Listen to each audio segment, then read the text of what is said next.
The killing fields. Video goes viral of unarmed black man George Floyd killed without a thought, or rather with too much thought, by Minneapolis police as they pin him to the ground and squeeze the life out of him slowly till death do us part.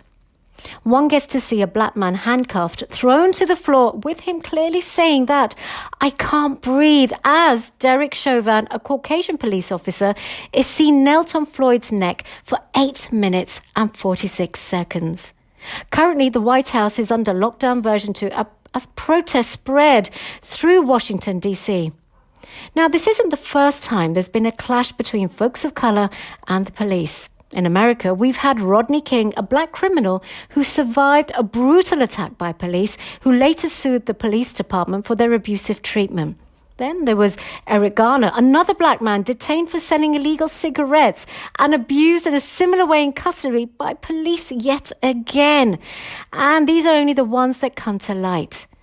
Here in our own country, in India, are we any better? Or are we just better at keeping it hidden as the weak have nowhere to go or talk to, right? Like the West.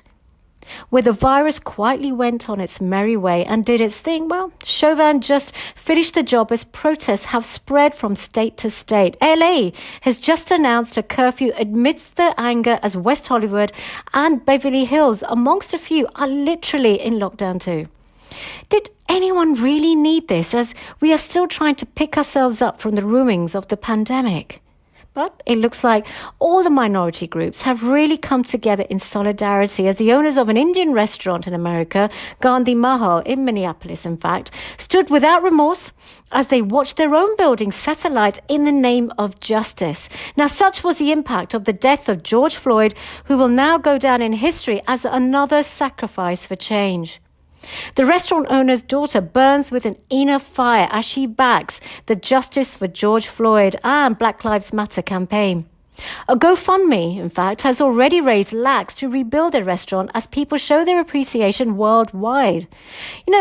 Here, we talk about progression and being the biggest or the second biggest democracy. Now, this is India we're talking about. How systems have reformed. Where exactly? Because the mindset is as regressive as it ever was. A system can only be as good as its people. Come on. Here, are we any better, as we ourselves are responsible for atrocities in our own country, as the movie Article 15 has shown? The age-old regime of communities thinking they are superior in some way. We are all born as one, yet many still believe that a caste or a uniform or a seat gives them enough power to do what they feel without reserve. Shame on all of us, and shame on mankind.